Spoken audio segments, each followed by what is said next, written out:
dudes, welcome back. So today I'm going to try to move this pack somewhere else on the bike because I want it to run a basket on the front and it kind of blocks it a little bit. And also with this rack, it has this little cross beam there, so putting a basket on can be a little bit of a hassle. So I might switch out this rack as well. So yeah, some people actually you can just like cut this straight off, but because I'm taking the bike off the rack anyway, I may as well see if another rack works.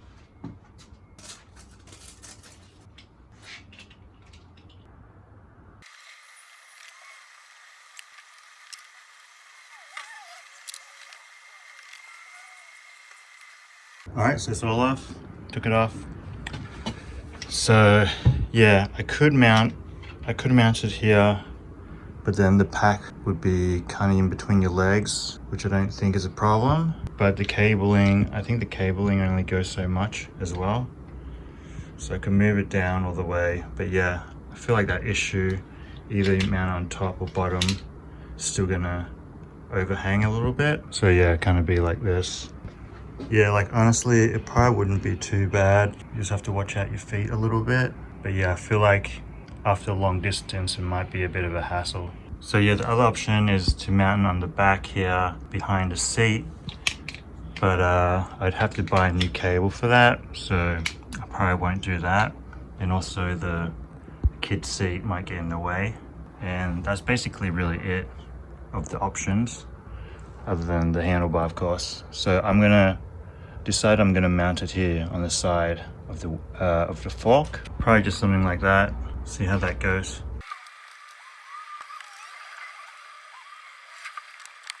All right, so that's on. So yeah, I mounted it high on the fork because if it goes too low, I think there's just more clearance up high. So I kept up high there, and then just chucking the battery on. See how this goes. All right, so I think the only real issue to watch out for is if it gets real bumpy and then the battery goes into your wheel. That's probably not a good idea. And I don't think it's going to actually swing the other way because just the way the fork's curved, it should swing downwards. But yeah, you just basically don't want it to hit your wheel or any of the cables, hit your wheel, obviously. Maybe there's another safety thing I could latch on as well. So yeah, we'll do that. All right, so that's on, pretty solid, you can see. And then weighting wise, not too bad, I think. Probably just like having panners on the side. I was thinking what would be cool is like if you made a hole in a panner bag over here and then just hung your pannier on the side here and then put your battery pack inside there.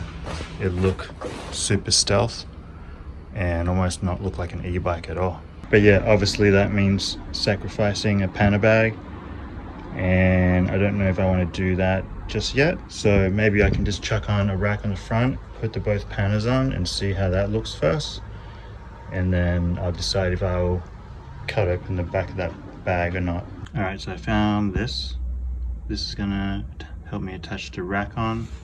This rack's actually a rear rack, but luckily I can do something like this. This is an old Cannondale rack. It's pretty cool. It's kind of like adjustable. So yeah, it's kind of like Legos a little bit. You just got to find the right parts and you can hook it up. So yeah, I just put this on here. All right, that's on. And it seems like the brake is definitely going to be a problem. So what I'm going to do, I'm going to run a hanger, this type hanger. So it goes all the way up here. And then it shouldn't be a problem after that. All right, finally got the rack on. Took way longer than expected just because I'm trying to work out all the bolts and stuff. I ended up running it high on here. But yeah, looking pretty sweet. I think it's gonna be cool. Basket's gonna fit on top, and then I'm just gonna tidy up these cables, connect the front brake, and we should be good. All right, that's all done. Just make sure you have enough slack for your cable.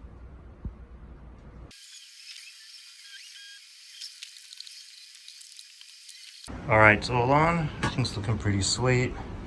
Brake's working nice. And I put the switch kit on. You can see, to save it from falling back, just as a safety, I put a little latch there. And yeah, that's basically it. You can see it from up above. Pretty good.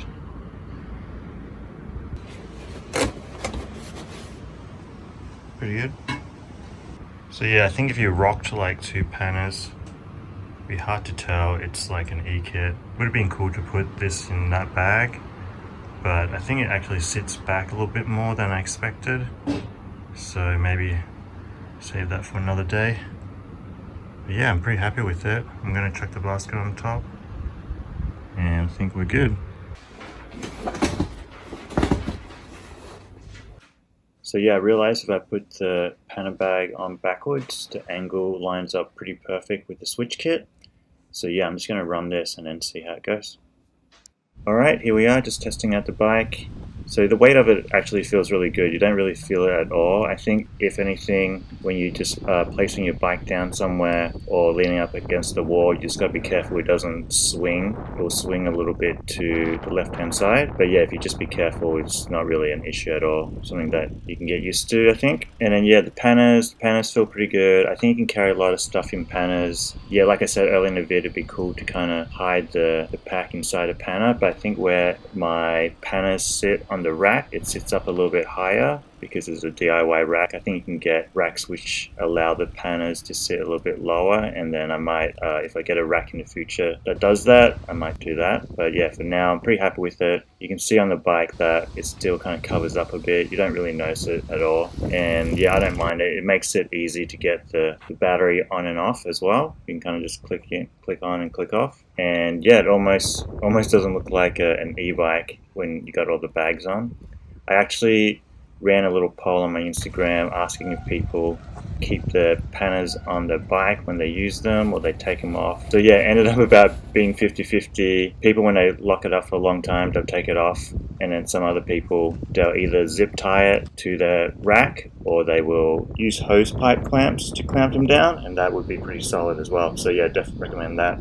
So yeah, for me, I decided to go back to the basket actually, because I think it's a little bit more convenient to me, and I still have the panners if I want to chuck them on the back if I do like a grocery run or a big trip or something.